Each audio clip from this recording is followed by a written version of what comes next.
Arushi Hemraj murder case Bharat के सबसे विवादास्पद और चर्चित आपराधिक मामलों में से एक है।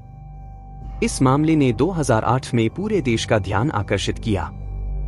इस जघन्य हत्या में 14 वर्षीय आरुषि तलवार और घरेलू सहायक हेमराज का कत्ल हुआ था। आइए इस मामले की विस्तार से चर्चा करते हैं। मई 2008 15 मई की रात नोएडा के जलवायु विहार स्थित तलवार परिवार के घर में आरुषि तलवार की हत्या कर दी गई। अगले दिन सुबह आरुषि के माता पिता राजेश और नुपुर तलवार ने उसे अपने बिस्तर पर मृत पाया। पहले संदेह था कि हेमराज, जो घर में काम करता था, इस हत्या के पीछे था।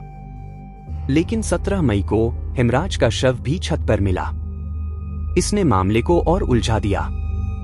पहले स्थानीय पुलिस ने इस मामले की जांच शुरू की। पुलिस ने तलवार दंपत्ति के कुछ व्यवहार और सबूतों पर संदेह किया। कुछ दिनों बाद यह मामला केंद्रीय अन्वेषण ब्यूरो (सीबीआई) को सौंपा गया। सीबीआई ने कई थ्योरी बनाई और मामले की जांच में कई उतार चढ़ाव आए। राजेश तलवार को पहले गिरफ्तार किया गया और उन पर आरोप लगाया गया कि उन्होंने आरुषि और हेमराज की हत्या की है। लेकिन जांच के बाद सीबीआई ने पाया कि उनके खिलाफ पर्याप्त सबूत नहीं थे। दूसरी सीबीआई टीम ने इस मामले की जांच को एक नया दृष्टिकोण दिया। उन्होंने पहले के निष्कर्षों पर सवाल उठाया और नए सबूत और गवाहों की तलाश की।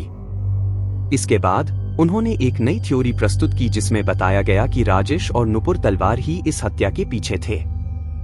मामले की सुनवाई गाजियाबाद की विशेष सीबीआई अदालत में हुई। इस दौरान कई सबूत और गवाह प्रस्तुत किए गए। 2013 नवंबर में अदालत ने राजेश और नुपुर तलवार को दोषी ठहराया और उन्हें आजीवन कारावास की सजा सुनाई। यह निर्णय भारतीय न्यायिक प्रणाली के सबसे चर्चित और विवादास्पद निर्णयों में से एक था। तलवार दंपत्ति ने इस निर्णय के खिलाफ उच्च न्यायालय में अपील की। 2017 अक्टूबर में इलाहाबाद उच्च न्यायालय ने तलवार दंपत्ति को बरी कर दिया, यह कहते हुए कि उनके खिलाफ पर्याप्त सबूत नहीं थे।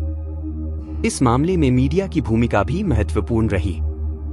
मीडिया ट्रायल, सार्वजनिक धारणाएं और संवेदनशीलता ने इस मामले को और भी जटिल बना दिया। आरुषि हेमराज मर्डर केस ने भारतीय समाज, न्यायिक प्रणाली और मीडिया के कार्य पर कई सवाल खड़े किए।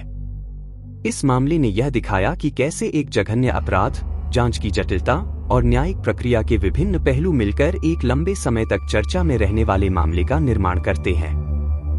आज भी इस मामले के कई पहलू सवालों के घेरे में हैं और यह घटना भारतीय इतिहास में एक महत्वपूर्ण मील का पत्थर बनी रहेगी।